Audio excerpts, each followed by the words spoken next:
Bem-vindos de volta e obrigado às pessoas que já tiveram a coragem de se levantar da cama mais cedo. Vamos então dar início aos nossos trabalhos de hoje com a professora Rosemarie Anderson, que tem um currículo comprido demais para se apresentar aqui todo, portanto eu vou só referir algumas pequenas coisas que constam, aliás, dos documentos que vocês têm. É professora emérita de Psicologia na Sophia University, portanto, na Universidade de Sofia, autora de vários livros, padre episcopal, dirige a International Transpersonal Association, está no conselho editorial de várias revistas de prestígio, autora e coautora de livros como o Transpersonal Research Methods for the Social Sciences, portanto, um livro muito importante na área transpessoal, porque apresenta realmente métodos de pesquisa válidos para a nossa área, ou o Transforming Self and Others Through Research, Five Ways of Doing Qualitative Research, novamente um contributo para a investigação científica no domínio dito transpessoal. Pronto, eu vou ficar por aqui, seria longo comentar mais. E deixo-vos então com a professora Rosemarie Anderson e com o tema Transformar o Self e os Outros através da pesquisa científica.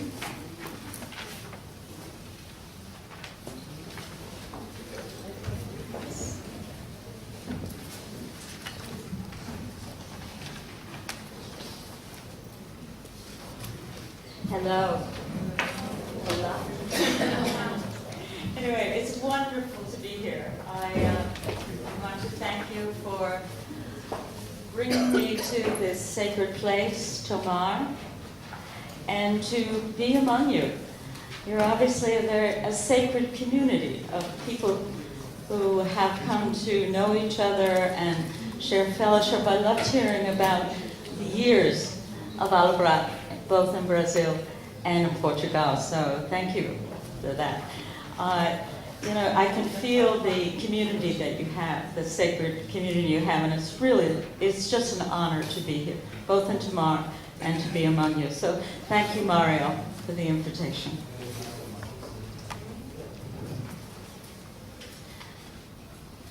So I'm Rosemarie Anderson, as you've heard. My topic for the day is also the title of William Braud's in my second book, the late William Braud, who I will introduce in a moment.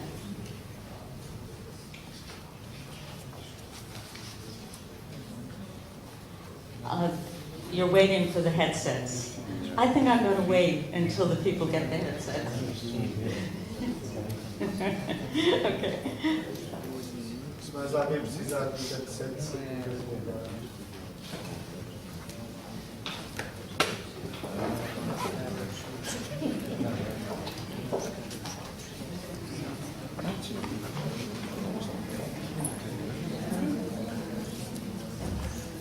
Let's go. Again, I'm Rosemarie Anderson, and I am going to be talking on the topic of transpersonal research methods. And the title of my presentation is Transforming Self and Others Through Research and Scholarship and so on. The idea, the very basic idea, and I will talk about this as I go along, the idea is that research can be about transforming yourself in the context of doing research and scholarship. That you can change, personally sometimes, but certainly in relationship to the understanding of your topic. So the purpose of research is to change, to transform. And how perfect for transpersonal psychology, that we are, in the context of research, involved in transformation. So it is the transformation of yourself that is important. But also important is the transformation of others.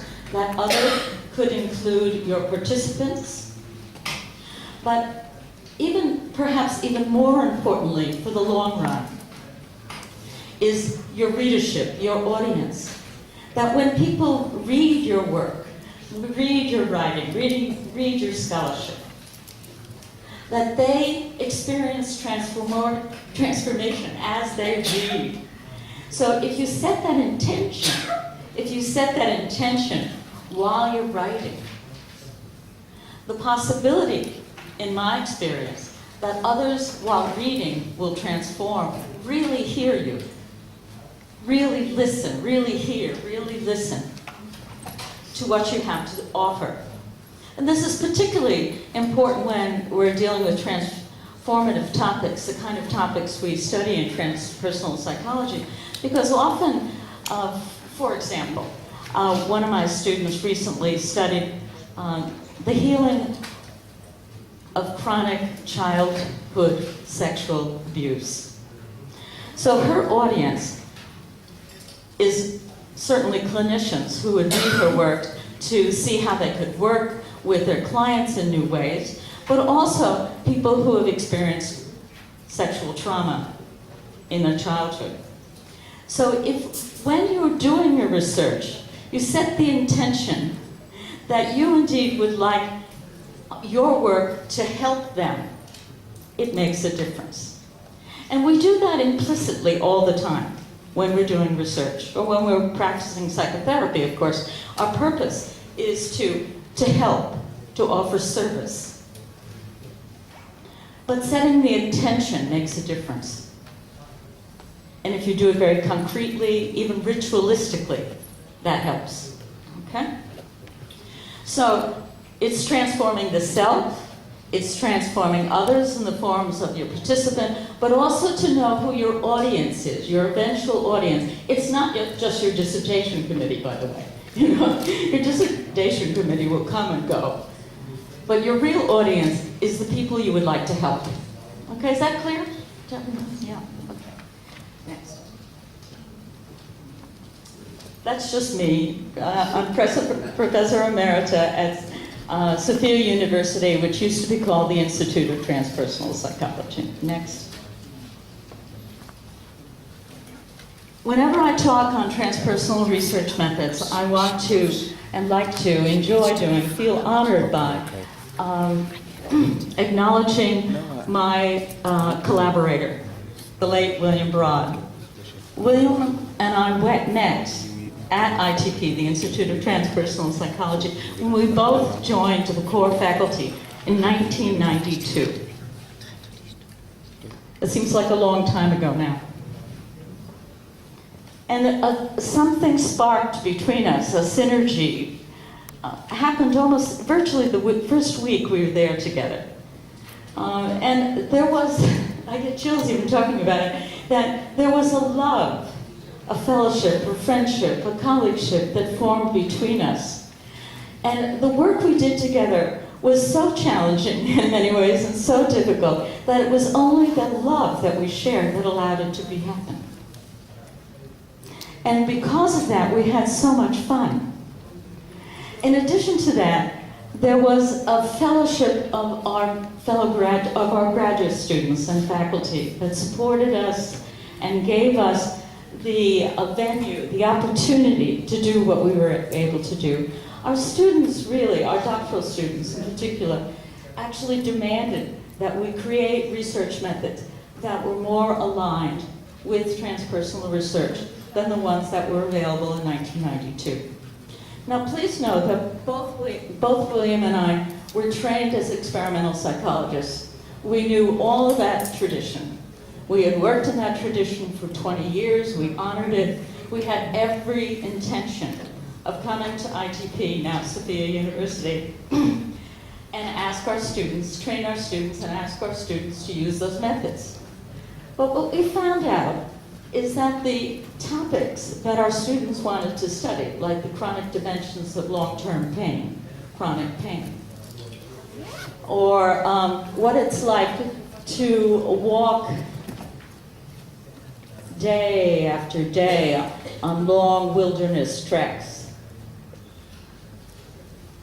and find out that when you walk for these long periods of time, that you transformed in response to walking and the natural world. That the kinds of methods that William and I knew quite well just weren't sufficient to the task of studying those particular topics. Does that make sense to everyone? You couldn't use assessments and quantitative methods only. It wasn't that they weren't useful, but there were other things that needed to happen. And in 1992, there was very little available, even in the field called qualitative research methods now. So we started out in a very humble way, and we met virtually weekly for 20 years. That's a long time. And, you know, I just want to honor that not only him in particular, but to encourage each of you to work in collaboration with someone that you really feel good about and who will challenge you at the same time. It's not just that we agreed on everything. That wasn't the point at all, but that there was a fundamental understanding. And I think transpersonal research is done better in community, in a relationship to one another, because of the complexity of the topics, and of course the complexity of the world we live in now. I mean, it's just really getting complicated out there. So the idea of the solo researcher is probably dying. That we really need to work in community and come together, at least, you know, annually is best, so that we can enrich one another and catch up with the world and the world that's happening now. So, next. We came to the conclusion rather quickly that research was about transformation, and I've already alluded to that, and I'll talk about that a little bit more later. Next. This is, I've also come to the conclusion, and I've alluded to it in terms of my relationship to William, and my doctoral students that, you know, still continues, but human knowing is not just an academic exercise. And I think it is valuable for us to understand that knowing is really done in relationship and belonging. It's not an isolated event. And to really encourage community, both in the research lab or the context, you know, William and I met, you know, virtually every week for 20 years. I mean, you know, that kind of collaboration and continuity is extremely important to research, quality research. Okay, next. Next. Oh, sorry. This conclusion I've come to rather recently. I'll try to talk about it more in my workshop in particular, but this has to do with embodiment.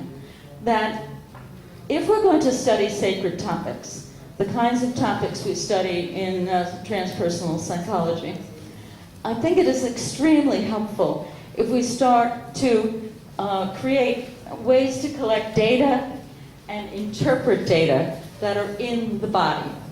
That it's not simply data out there, external to yourself. And there are many ways to do this now, and I think many new ways will come about. Focusing, Jenlin's focusing technique is one example of embodied techniques that can be used in the context of research as data and as a means of interpretation. And perhaps I'll have time to talk about that a little bit more next. Okay, there are 4 distinct types of research methods. You know, other people have different ways of categorizing them, but this is a very simple way. There's quantitative methods. I alluded to those first. Those were, you know, William and my first training.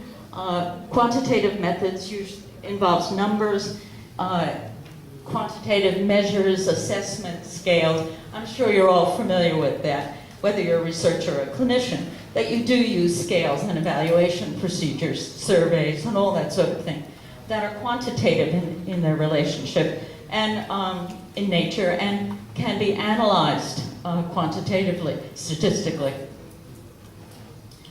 The second is qualitative research. Qualitative research has to do with words.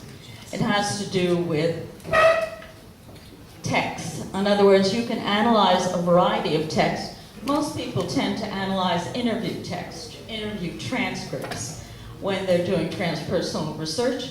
But it is not the only text. And I've been trying to get people to analyze song lyrics for transpersonal themes for 20 years, and nobody has taken me up on it. I think if we analyze the song lyrics in the last 50 years of popular music, we would learn a great deal about transpersonal research and spiritual themes in general. But, so in other words, words have to do with, the qualitative methods have to do with words, and they have to do with the analysis of words. So all kinds of archival data would be appropriate, like newspaper articles, police reports, all kinds of things that have already been collected by other people, and therefore you don't have to do the data collection yourself. It saves you a lot of time, actually. Okay, like for instance, one of my students recently, who is himself diabetic 1, type 1, he analyzed other people's accounts of coming to terms with diabetes in their autobiographies. Okay? So autobiographical information is perfectly acceptable as data. Okay? And you have to tell where you got it, how you collected, how you selected the data that you're analyzing, just as you would analyze and articulate the criteria for selecting research participants. You would do the same thing for archival data. What song lyrics did you choose? Why did you choose them? What were the years? Were they rock and roll? You know, whatever it was. You articulate what you did. I mean, in the bottom line, research is actually about documentation. If you document what you do, and you do it really well, you document, you just go up, if you do that, and you report that accurately, you are doing research. And it's really important to be sort of foundational about things. And I've been doing research for over 40 years, and that's basically the conclusion I've come to. There will be research methods that are new, there will be research criteria that will change, but documentation will remain constant. Okay? All right, next. Oh no, I'm sorry, go back. I didn't finish. Okay, the third type is what is now being called art-based approaches. I don't know if you are aware of art-based approaches in research, but now it's not uncommon, for example, to ask your research participants to draw their experience. So see, for instance, if they had an experience of surviving chronic sexual abuse, one of my students asked her participants after the interview to draw how they have healed themselves in an image. What kind of image comes to mind? And then that becomes data too, or draw a mandala. There are all kinds of ways that you can use the transpersonal techniques that you have used and learned in workshops here and at other conferences as ways to collect data. As long as you document it well, you do it carefully, and you do it consistently, it can count as data. So that's art-based approaches. There are all kinds of art-based approaches now. This is a rapidly expanding area of qualitative, usually understood as qualitative research, as a kind of qualitative research. And the fourth, and this again is a new development. It didn't, it existed in 1992, but not in the flourish that is happening now. A man by John Creswell has particularly championed mixed methods. Mixed methods combine the modalities above. So you could collect qualitative and quantitative data.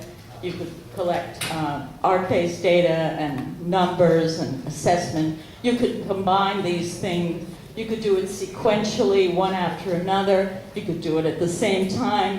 It's called concurrent. I mean, there are a variety of ways you can collect data and mix the different data formats or modalities so that you can really capitalize. You can really focus in on exactly what you want to learn. I mean, the point of research methods is not that any one method is better than another, but that the method you choose is the one for your topic. I mean, you don't just learn a method and apply it to every topic. You have a topic, and you pick a method that suits that topic. And that's how you do research. That's true. That's also true of clinical practice. You know, if you're a clinician, you do what the client needs, not just what you know best. I mean, it's not any different. So it's really important to understand that research has, you know, an end-all goal, that is to understand the topic, and in the context of transpersonal research method, to transform yourself in the study, in the context of doing the data collection and the data analysis and so on. I've written extensively about this, but I won't be able to talk about all of that right now. But the point is that you collect data in order to transform your understanding of the topic and potentially your own person and that of others. Okay. Next. This is a quote from Williams and my first book, and I still agree with it. So I don't think I could even say it better now, you know, almost 20 years later. Okay, so I'm going to read it to you. In transpersonal psychology, which concerns itself with the issues of consciousness, alternative states of consciousness, exceptional experiences, and humanity's highest potentials and possible transformation, this tension between subject matter and research is strongly felt. Both students and practitioners ask whether it is possible to research the transpersonal without violating, distorting, or trivializing what we are studying. Is it possible to live, appreciate, and honor our transpersonal aspects and our most purposeful human qualities while, at the same time, conducting systematic research into the most significant facets of our being? We maintain that it is possible to conduct significant and satisfying research on all facets of human experience, even the most sensitive, exceptional, and sacred experience, but only if we modify our assumptions about research and extend our research methods so that they become as creative and expansive as the subject matter we wish to investigate. Okay? It's really very simple, actually. There's really nothing complicated about this. To become that the research methods are as creative and expansive as the subject matter we wish to investigate. So the methods William and I knew before we came to ITB weren't as expansive as we needed in order to do the tasks our students and we wanted to do. So that's what we set about doing. And we had a rock and roll and good time doing this.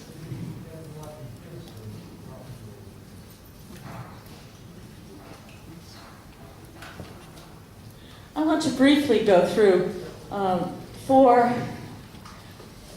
polarities that are often cited in the research literature, which in my opinion are either disappearing or don't exist anyway. But I'm going to briefly go through them so you can see what the polarities is and are, and indeed challenge them when they come up in your research. The first is, objective and positivistic versus reflexive and transformative. Those are a lot of big words, but the idea is that some people will say, well, is transpersonal research subjective? If you're going to collect all this personal information, well, there is nothing that is impersonal, actually, when you really go right down to it. In quantum physics or everything we see and interpret, the shape of your face. The reason I can recognize you another time is because I have in my psyche an understanding what a human face looks like. If I didn't have that interpretive structure, you might look like a table to me or something like that. I don't know what exactly I understand. But everything is interpretive. So the idea that something is objective and something else is subjective is something to just go away. Just go away. Quantitative versus qualitative. I mean, I was originally trained as a quantitative researcher, as I said, but in quantitative research you make all kinds of qualitative judgments all the time. You're always deciding what scale is better, or what assessment is better, or what the treatment effects are. Those are all qualitative judgments. Don't tell me that quantitative doesn't involve qualitative judgment. That doesn't make any sense. And then when it comes to qualitative, the qualitative people often refuse to learn statistics. I get mad at them, frankly. I said, look, if you're going to want to work in mainstream science and talk to mainstream scientists, you're going to have to learn quantitative methods. And don't give me a hard time about it, because that's the language they understand. Okay?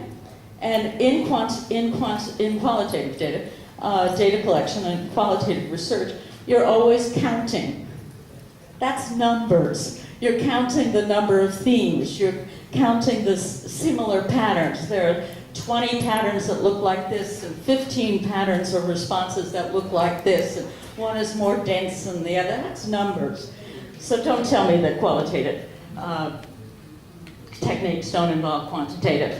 They do. The other is clinical versus research. So there are a lot of people who think, oh, I'm a clinician, I'm not interested in research, or I'm a researcher and I'm not interested in those clinicians. That's silly. That just doesn't work. And so it is important to learn to read both, if you're a researcher, to read the clinical literature as applicable to your research, and for clinicians to read the research and keep up with it. That's just normal. Okay. And then the whole issue of spirit versus matter, well, we could have a whole symposium on that topic. But the fact that spirit and matter are all changing, all vibrating, all spontaneous, is a natural part of what we know from quantum physics and also from our spiritual experiences. We know that things change, and everything is undergoing change. Next. Okay.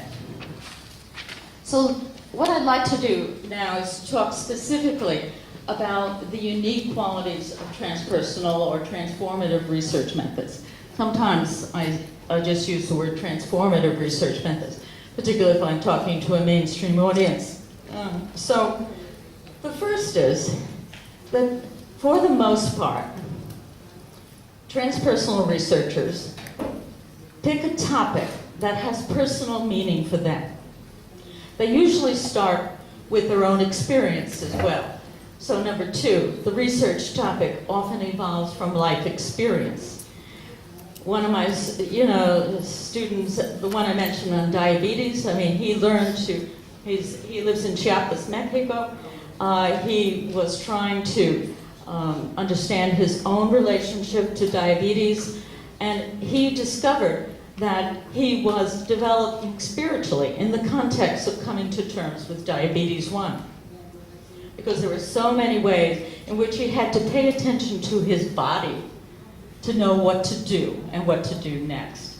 And it was so essential to his understanding that he started developing his own spiritual repertoire, if you will. His repertoire expanded enormously. And he ended up going to the Institute of Transpersonal Psychology at the doctoral levels to study the very things that he had come to understand through his own experience. So this is a very common way of doing it. I could give you 20 examples. I'll just give you one more on the positive side.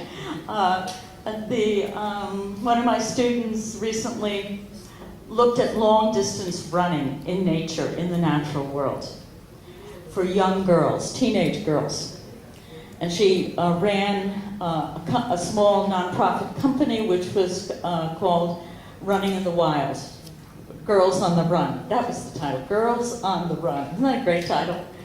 And so she worked with these young women, and they developed ways to understand running in the natural world as a positive experience and also eventually a transformative one.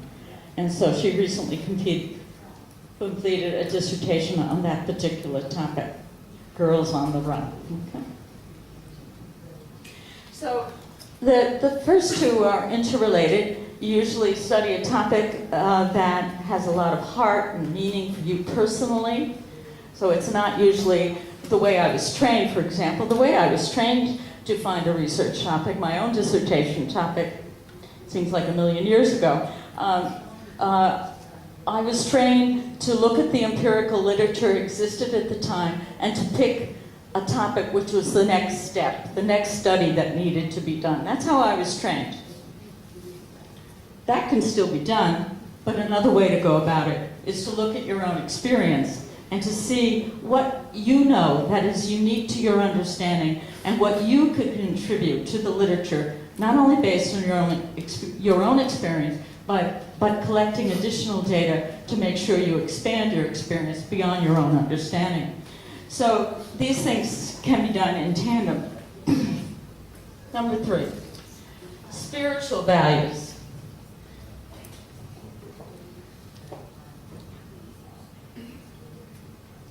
If we're going to do transpersonal research, it's important to have spiritual values implicit in the collection of data. This usually happens very naturally, but I can assure you it was not the way I was trained.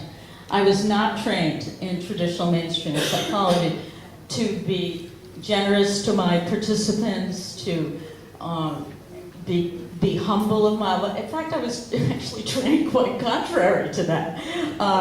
And that I wasn't supposed to be humble about my findings or what I had to contribute. I was supposed to, brag. So, so I think it's really important that when we study transpersonal topic, that we walk our talk, to use the simple language. We do what we say we are about in the context of doing the study. And I think it's essential.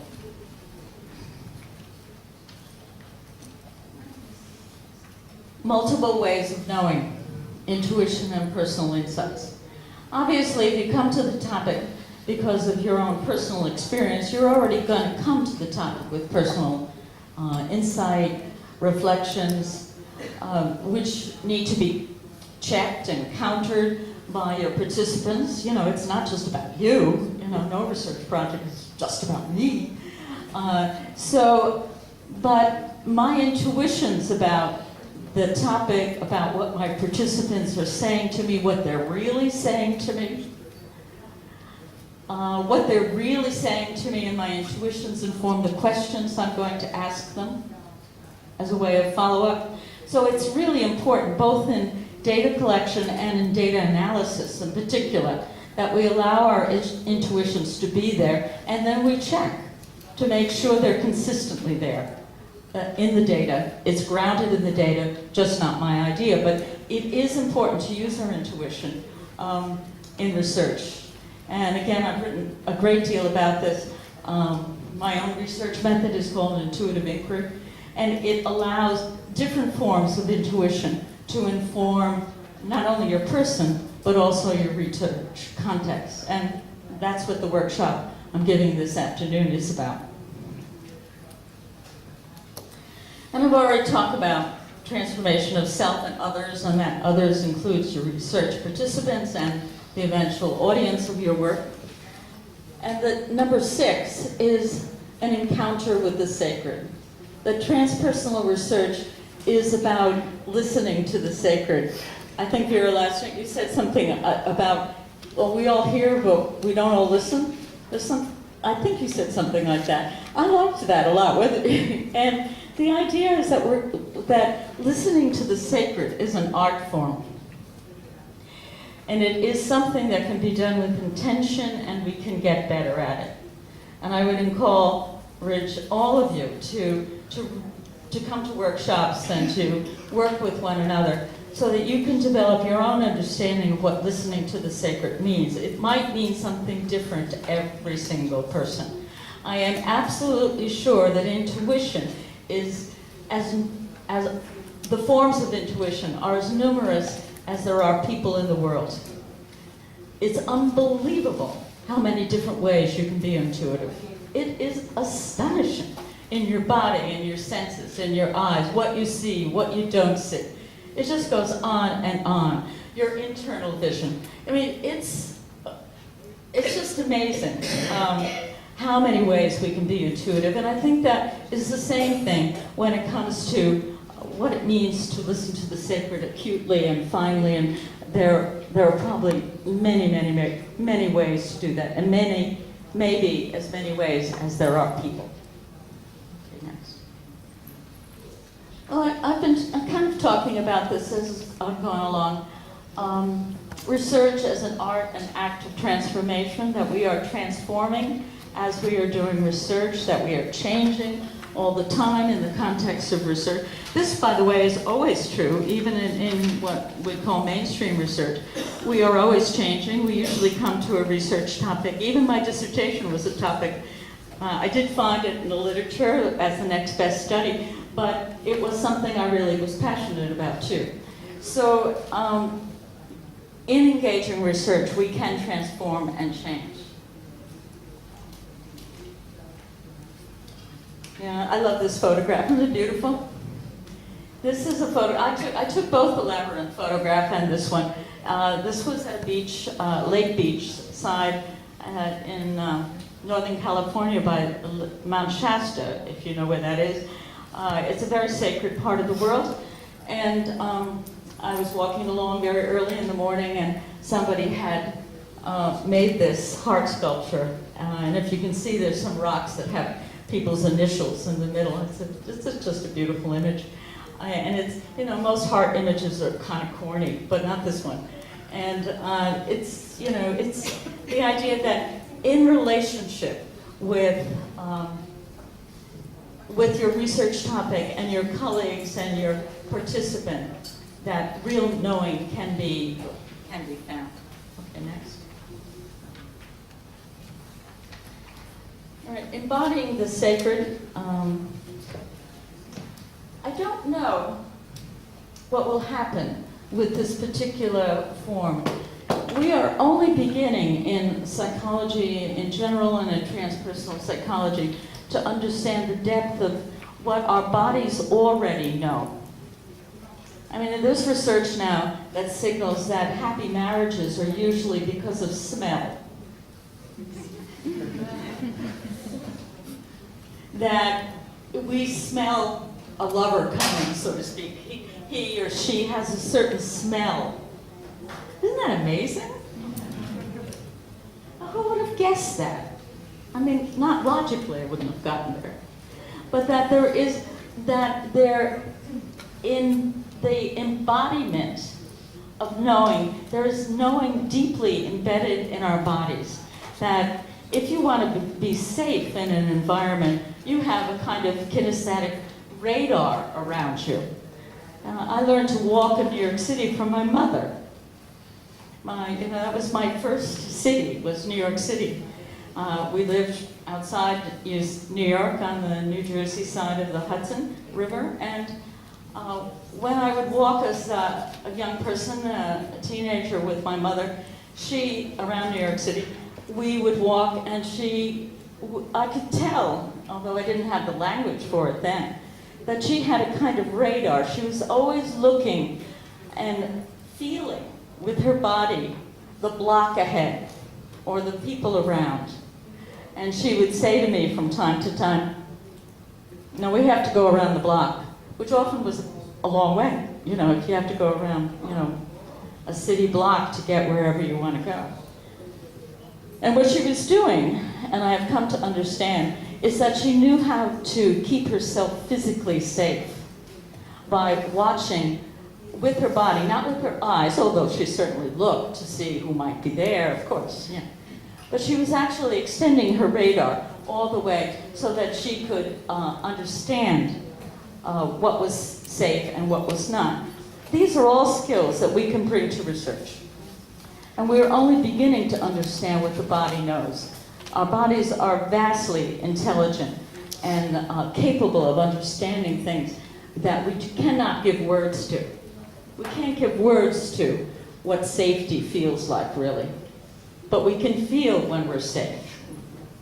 So these are very big topics. Next.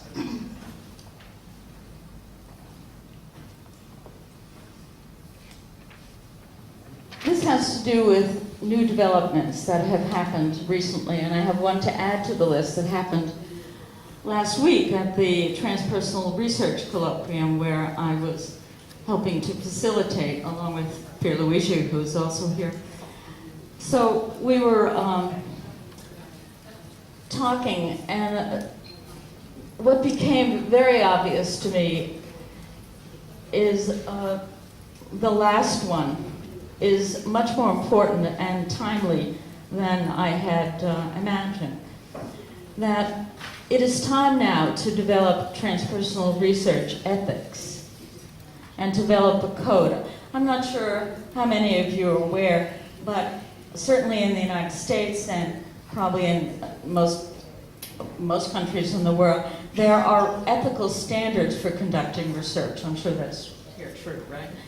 And so there's codes, basically, or guidelines. And it seems to me, and I've seen this happen again and again, that when you're conducting transpersonal research and you're interviewing someone, for example, on a very touchy or sensitive topic, or you're asking them about their experience with psychedelics, or you're asking them experience about some early trauma of some kind.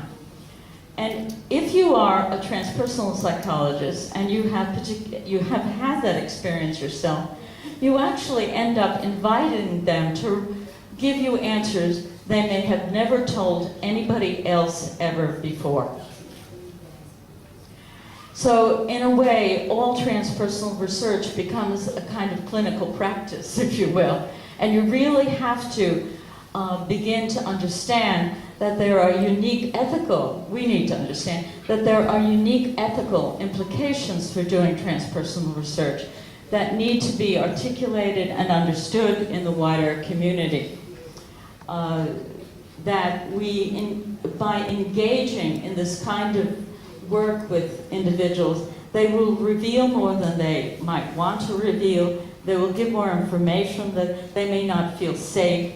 They may have told you experiences that they didn't really want to even remember.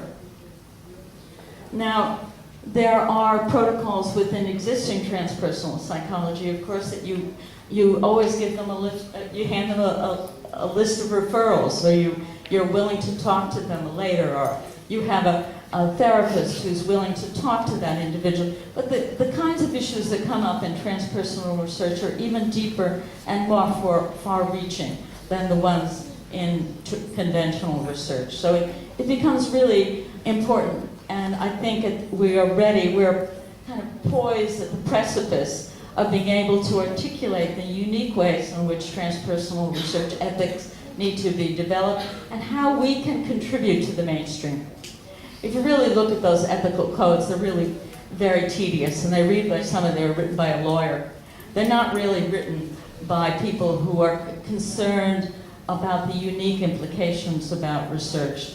But they were developed in community, and it is the task of the transpersonal research community and perhaps the clinical community in transpersonal psychology to develop ethical codes that are unique to us. And this is a very big project. It would probably take a decade, but it does, we've got to start somewhere. And so that to me is very important. The need for genuine dialogue. A lot of the ways in which, this is the first one, a lot of the ways in which I was certainly trained in transpersonal research is that you don't really talk to another researcher, particularly somebody you disagree with, but you debate with them, and you argue with them, and your purpose is to win. Well, that doesn't work. It never really has worked. And so it is important, I think, for us as transpersonal researchers to find new ways to dialogue that are not about debate, not about winning, but finding the opportunity in what you have to say, what you have to say, what I have to say, to find a new way to do it, new things. This is dialogue. This is not debate. So the whole nature of science could be improved by transpersonal psychology, frankly. The whole way in which scientific exchange is engaged could be radically changed by the kinds of attitudes and beliefs that we bring as a community to our own research and clinical practice, and also to psychology, mainstream psychology and the human sciences in general. So it's a big topic. That's a very big topic, and probably one that will be resisted, because winning is really important to a lot of people. Responsive and responsible to the sacred, not predict and control. Predict and control is the purpose of most science, and while that's important, it's good to find out what works and what doesn't work.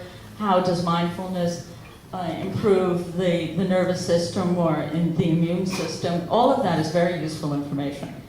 But it's not only about predict and control, it's about deep understanding. And that, again, is of the sacred nature of life, the spiritual experiences that you deeply value and treasure in your own life experience, are ways in which you can contribute the humanity back to science, if you will. That psychology can become something more than a kind of a mechanical field. And it can be more about our humanity. That's all I have to say about that.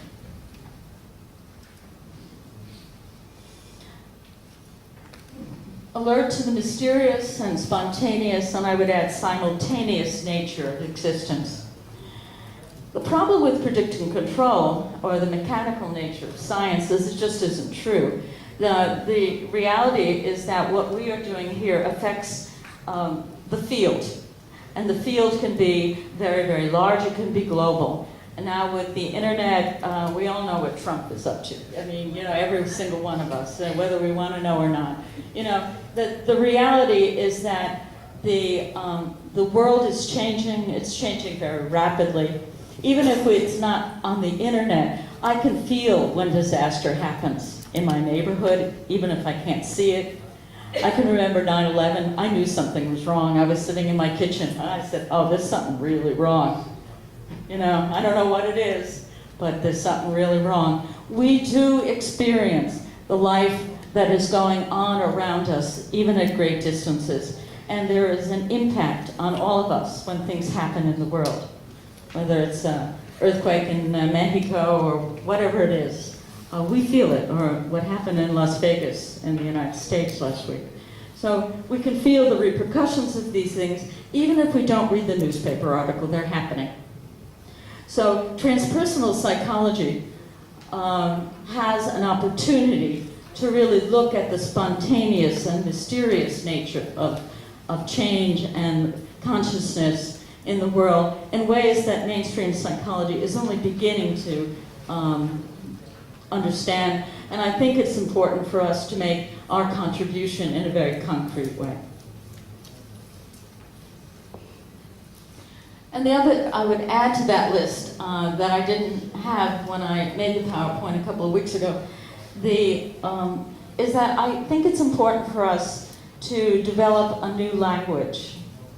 That we are, in many ways, using the language that we inherited from the 19th and 20th century when it comes to science. And words like objective don't work anymore, subjective. Those words don't work anymore. We need to find a new language that allows us to speak on our own terms concretely and bravely, and not use the language that's old-fashioned and dead. And this is a very complex thing. It's going to take probably, I may not live as long as it's going to take, but it's just going to take time to really develop a language that allows the simultaneous and mysterious nature of the universe to be talked about as if it were that's the way it is. It's natural that things are like this. And to talk about objective, and some things are objective and some things are subjective, that's not going to work. As just one example. So new language. Next. And this is in a way by way of a little advertising, I think almost at time. If you go to this website, sacredsciencecircle.org, this has been put together by Les Lancaster in the UK and myself. And what we've done so far is to look at the kinds of archives we can collaborate with others, and list. So if you go to the archive section of this website, you will see many, many resources on transpersonal research methods. There's an archive collected by a Confucian scholar. There's an archive collected by Les Lancaster on the Kabbalah. So there's a lot of research and archive, research reports and archive that will allow you to kind of come up to speed in transpersonal research. So take some time to look at this. Next. And what is sacred science? Well, I'm not really sure yet. We put this website up on the to begin a dialogue with people. And one of the things that we're really interested in, both Les and myself, is to look at some of the ancient sacred traditions. Les Lancaster is an expert and has been an expert on the Kabbalah for many, many years. And what he has developed now is a series of movements based on the Hebrew alphabet. Series of movements based on the Hebrew alphabet. So each letter has become a movement, much like Sufi dancing, if you're familiar with that, or whirling. So in order to understand what these letters have to teach him in our time, in our space, in our century, in the modern life. This is a very interesting project, and who knows where it's going to go, but it's just fabulous. And one of the things I've been doing is using my knowledge of Chinese. I learned to read Chinese when I lived in Asia in the late 70s. So what happened? Well, I learned to read Chinese because there were no there were no letters. I had to find the latest room, and I had to learn the character for women, and same character all over China. Now you'll see Roman letters in Asia, but not when I was there in 1977. And so I learned to read Chinese, and I've been translating the Tao Te Ching. You know what the Tao Te Ching is? Everybody know what the Tao Te Ching is? Yeah, it's fabulous. And I've been translating it, rendering it an esoteric tradition, esoteric meaning, but using my body and all the things I have learned about how to incorporate and enrich meaning by understanding the text through my body and these images. To read Chinese is a bit like to read Chinese, you read it down from top to bottom. So it's like watching a video, or acting a video, or being in a video. That's what reading Chinese is about, because it's all pictures, one picture after another. It's great fun. I'm having a wonderful time. And what I want to do is learn what the ancient Chinese Tao Te Ching has to teach us now from the lens of a mystical tradition and also transpersonal psychology. So that's just one example of the ways for the last, and seeks to bring the epistemologies and methods of the ancient, known to the ancient world, to life again in new ways applied to modern life. So wish us well, and thank you very much for your attention, your time, and your good work.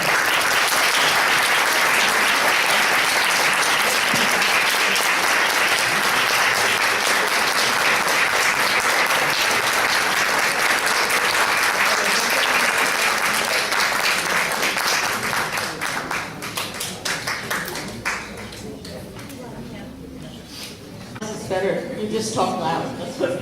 So if anybody has any questions, would you like to ask them? Any questions at all? Or clarifications? Mario? Yes. Can I have a... No, we have one there.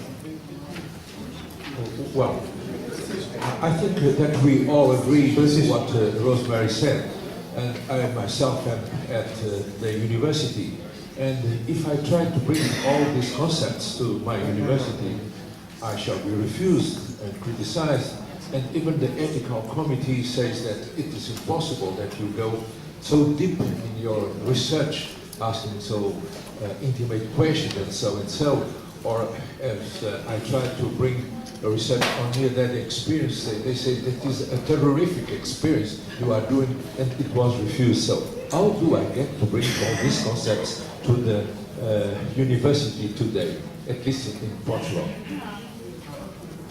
Well, yes, it's a challenge. Mostly because it's hard to get funding and resources to do it in a traditional university. Right? What I would suggest is you start off little. You start off small. And you add one thing at a time. And, you know, because if you try to write a grant proposal, I tried to write a grant proposal on compassion, for instance, to the National Institute of Mental Health in the U.S., and I realized pretty soon it was impossible. And so what I would suggest is you start out small and you add small or, you know, procedures that will amplify your research in this direction, bit by bit. I mean, the only thing we can do is convince the mainstream community by doing a really good job. You know this. That if you can show that adding some qualitative data or some drawing of a mandala associated with a psychedelic experience or hypnosis, if you can do that, and they can see for themselves how those drawings, those mandalas, amplify your findings and improve them in certain ways with some other levels of understanding, they can see it for themselves. You'll change the scientific community over time. It is changing. In the United States, it's just amazing. I went to the American Psychological Association meetings in early August this year. I don't go every year, but I went this year. And the kind of qualitative methods that now are being accepted by mainstream psychology would have been unheard of 20 years ago or 10 years ago. Unheard of. Just no way. But now people are just acting like they're normal. There are now something like 200 different modes of qualitative data collection methods. The change is very, very rapid. So what William and I said in 1992, and our first book was 98, it doesn't even sound radical anymore. Question back there? No?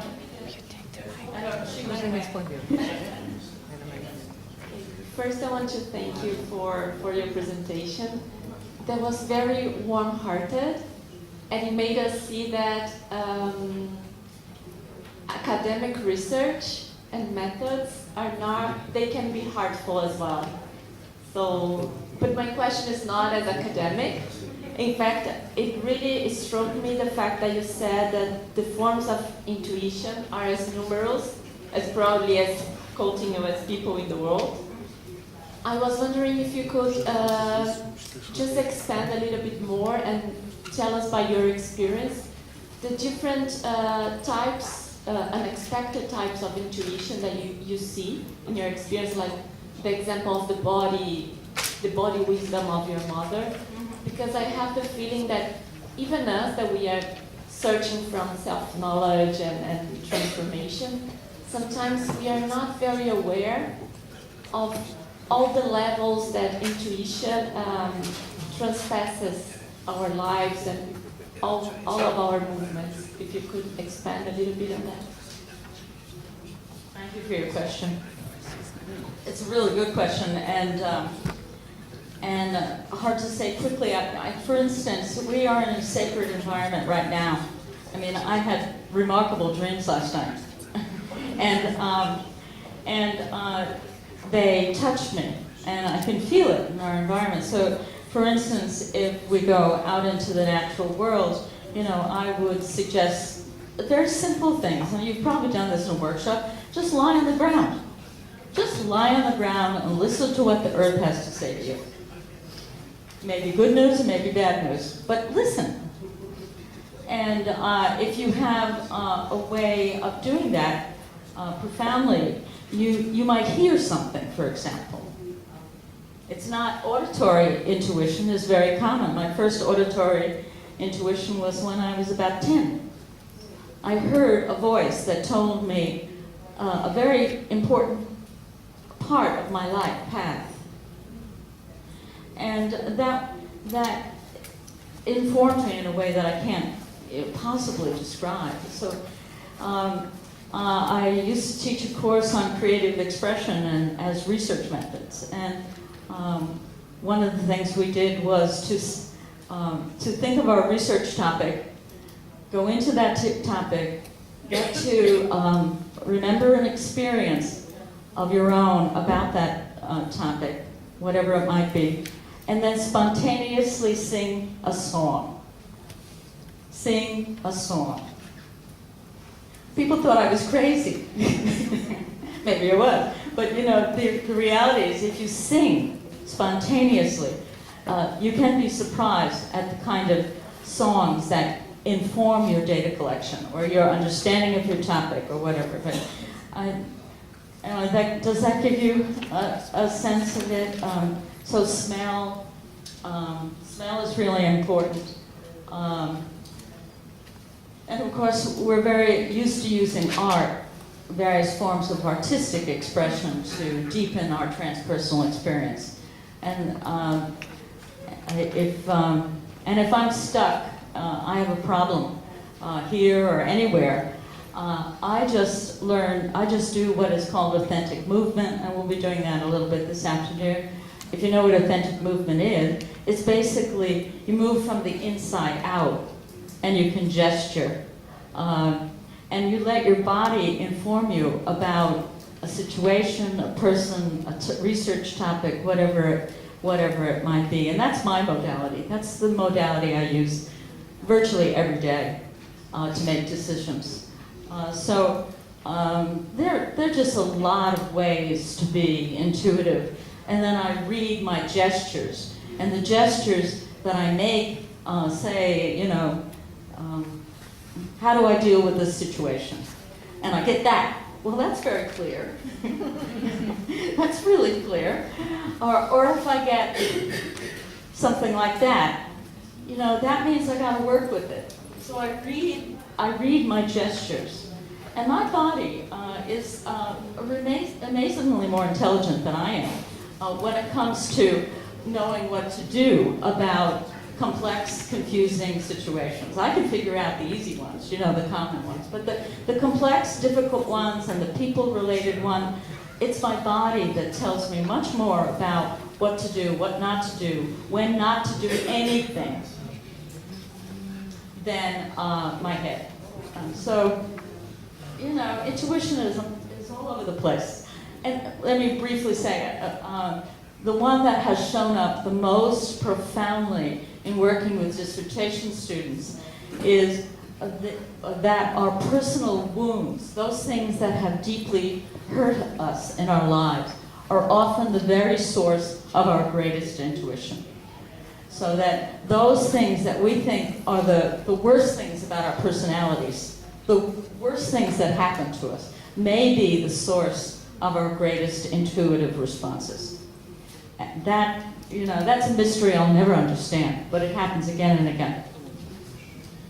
Só temos tempo para mais uma pergunta e tem que ser pequenininha, ok? Just a small question. You spoke about this auditory experience that can be involved. This auditory experience that you have. So after all these years, what is your experience to interpret and all this way you have been explaining about the transpersonal challenge? How is your kind of vision and understanding and explanation of that experience that was given to you? Well, it's like any other. Can you hear me? Yes. Okay. Thank you for your question. Auditory intuition is like any other intuition. It can be right, it can be wrong, it can be projection. I can test it out. You know, the thing is about intuition, if I hear an auditory intuition, there are many kinds of auditory intuitions. Some are you actually hear it as an external voice. There's auditory intuitions that are internal voices that you can only that seem like they're coming from inside my body as opposed to outside my body. I'm sure they're all, there's probably a whole bunch. Those just happen to be things that have happened to me. I listen to them, I pay attention. Over time I learn when they might be just my projections or imagination, because that's possible, deeply possible. But after a while I train myself. The one that I am most skillful at is the one I demonstrated to you before, which is authentic movement. I've really learned to be able to tell when a gesture or a movement I make is about my own desires and my own projection, or whether they belong to wisdom within my body. So you make two levels. At least two levels. Imagination and body wisdom and conscious wisdom. In your experience, you see this kind of intuition coming either from imagination or desires, or from unconscious wisdom from your body. That is not for you in your frame view.